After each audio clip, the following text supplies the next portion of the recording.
We've talked before about the front runner in the New York mayoral race, Zohran Mamdani. Because he is such an extremist figure, and now that he's in the public realm, everything is starting to come out. Just give you a couple of examples. Barack Obama, when he was president, ordered a predator hit team on him, killed al-Awlaki in a targeted assassination. I don't know if you remember him, al-Awlaki. He was an American citizen that went to Yemen, and he advocated killing Americans, and he was a terrorist. Now we learned in 2015, years after that Obama hit on this ISIS figure, Mamdani was defending him and saying basically he turned radical because FBI surveilled him. People don't go become terrorist kingpins because the American FBI thinks you're a person of interest. That's crazy.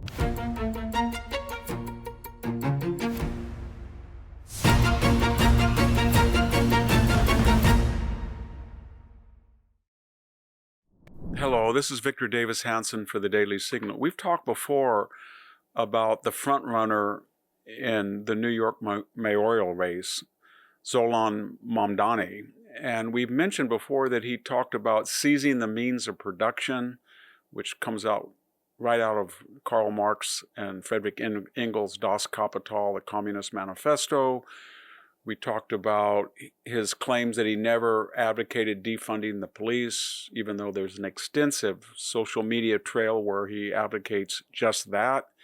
He talked about going into richer and whiter areas and taxing them specifically at a higher rate. Kind of ironic, as we mentioned, that the highest income group in the United States by ethnic background are people from India, Indian Americans, Mamdani's parents, for example. He didn't say, in other words, richer and Indian American. He just used the word white because he's trying to cater himself to the African American vote. All that being said, because he is such an extremist figure, and because he has been pampered and grown up very rich, was never really required to go out and get a job and go through audits. He's been a rapper, he's been an activist, he's tried to run for office. He has an extensive left-wing record, and now that he's in the public realm, everything is starting to come out. Just give you a couple of examples. His father was in a discussion, a conference discussion, and said that Adolf Hitler's idea for the final solution and many of his policies toward the Jews came from Abraham Lincoln, the way Lincoln supposedly created or treated Indians on reservations. That's crazy. Al-Awlaki, I don't know if you remember him, al-Awlaki. He was an American citizen that went to Yemen, and he advocated killing Americans, and he was a terrorist. Barack Obama, when he was president, ordered a predator hit team on him and killed al-Awlaki in a targeted assassination, who was, by the way, an ISIS supporter, but he was also a U.S. citizen. So we assassinated him without habeas corpus, be that as it may. That was Obama's decision. But now we learned in 2015, years after that Obama hit on him, on this ISIS figure, was one of the captains of ISIS and living in Yemen, Mamdani was defending him and saying basically he turned radical because the FBI surveilled him.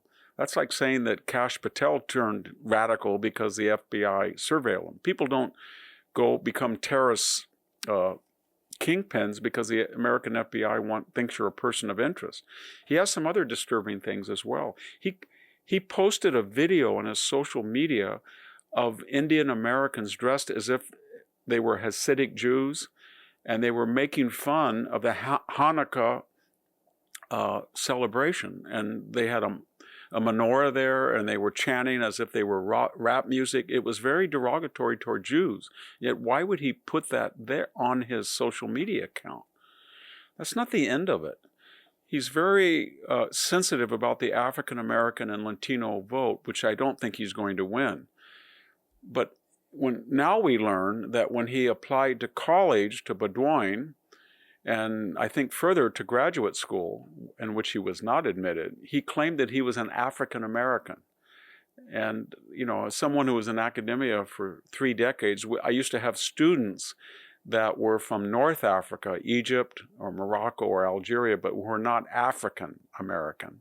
That is, they were not blacks. And they tried that trick, and they were not successful. Either was Mamdani, but Imagine he's giving lectures, moral lectures, sanctimonious lectures, self-righteous lectures about how unequal the United States is, and then yet he tries to mimic that or pass on a Elizabeth Warren or Ward Churchill-like fraud, that he's African American, that he's a black African, just because his parents, who were Indian and immigrants to Uganda and were one of the 1% elite in that country, and they were thrown out and as refugees, he's now claiming that he should have had special, I shouldn't say he's now claiming, he claimed that he should have had special preference in admissions because he was black. You add all of this up, and I guarantee you more will come out every day, because he's a pampered, privileged, angry, young